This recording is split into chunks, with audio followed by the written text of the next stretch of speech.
ప్రజాకాలం మేనిఫెస్టోలో బీజేపీ ఆనవాళ్ళు లేవు. ఇక్కడ చూడండి, బీజేపీ ప్రతినిధి సిద్ధార్థ్ సింగ్ అంట, ఆయన దాన్ని పట్టుకొని అంటున్నాడు ఆయన. రైట్, పక్కన బీజేపీ ఏ ఆనవాళ్ళు కనపడట్లేదు. ఇప్పుడు చూడండి,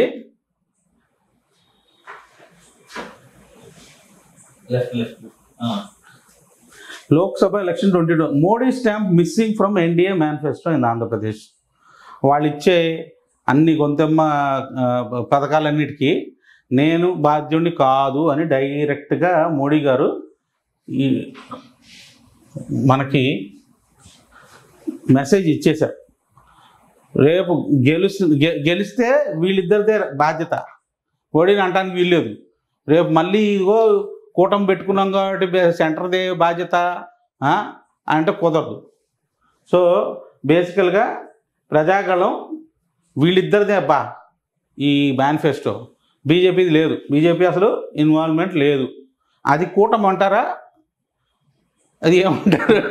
ఆ కూటమి ఎట్లా అవుతుంది నాకైతే అర్థం కావట్లేదు.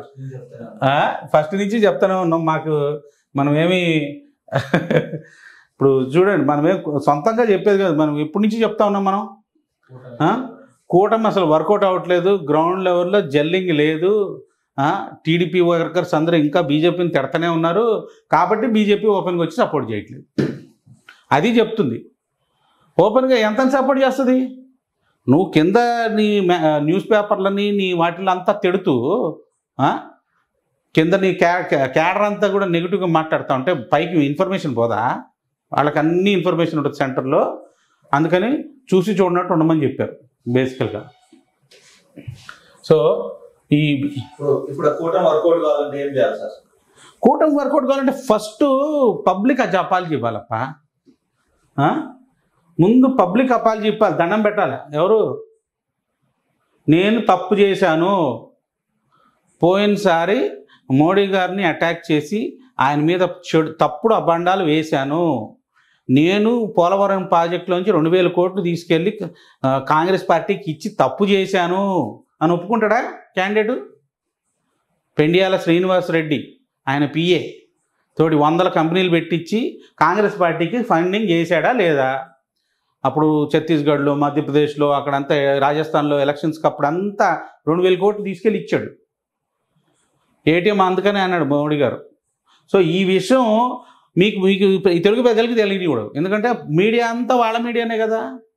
30-40 ఛానళ్ళు ఉన్నాయి, 100 కొద్ది యూట్యూబ్ ఛానళ్ళు ఉన్నాయి తెలుగుదేశంకి.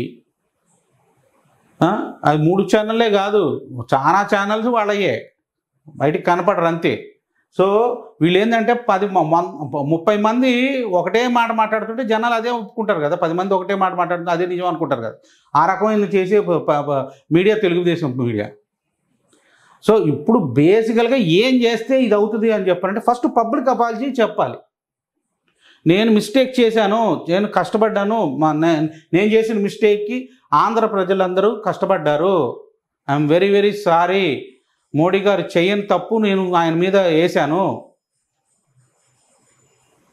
అని చెప్పని ఆయన ఒప్పుకోవాలి. ఇప్పుడు స్పెషల్ స్టేటస్కి పైసలు తీసేసుకొని స్పెషల్ ప్యాకేజ్ అని చెప్పి మళ్ళీ నువ్వు నాకేమి ఇవ్వలేదని చెప్పని అంటావు, తప్పు కదా. తర్వాత పోలవరం ప్రాజెక్టు స్టేట్ కోసం సెంటర్ డబ్బులు ఇస్తుంటే దాంట్లో నుంచి డబ్బులు తీసుకెళ్ళి నువ్వు కాంగ్రెస్ పార్టీకి దొంగ ఇన్వాయిస్లు పెట్టి మనీ లాండరింగ్ చేసి కాంగ్రెస్ పార్టీకి ఇవ్వడం తప్పు కదా. అవి ఒప్పుకోవట్లా, ఆ క్యాండిడేట్ ఒప్పుకోవట్లా. తప్పు చేశానని చెప్పని, కనీసం ఒక తప్పు చేశానని చెప్పుకుని కూడా ఒప్పుకోవట్లా. మొన్న నేషనల్ న్యూస్ ఛానల్స్లో కూడా అడుగుతూ ఉన్నారు, ఎవరు రాజ్దీప్ సర్దేశాయి వీళ్ళు ఫోన్ చేసి అది ఎదురెదురుగా కూర్చోబెట్టి లాస్ట్ టైం నువ్వు మిస్టేక్ చేసావు, ఇవాళ నువ్వు పొగుడుతున్నావు అంటే నువ్వు లాస్ట్ టైం చేసింది తప్ప అని చెప్పంటే దాని పక్కన దోసేసి ఏదేదో చెప్తాడు. ఆయన నువ్వు తప్పని చెప్పు, మేమందరం పోరాడతాం. నువ్వు తప్పని చెప్పకుండా మమ్మల్ని అందరినీ తీసుకెళ్ళి నువ్వు మోడీని వచ్చి నీ కాళ్ళ మీద పడమంటే ఎందుకు పడతాడా? నువ్వు సీనియర్ అయితే, తప్పు చేసింది నువ్వైతే మోడీ గారు వచ్చి నీ కాళ్ళ మీద పడాలా? సో అందుకనే మోడీ గారు ఒప్పుకోలే. మొన్న లోకేష్ బాబుని కూడా ఒప్పుకోరు మోడీ గారు. నేను ముందే చెప్తున్నా, లోకేష్ బాబుని ఎప్పుడైతే ముందుకు తీసుకొస్తారో అప్పుడు బీజేపీ విత్డ్రా అంటారు.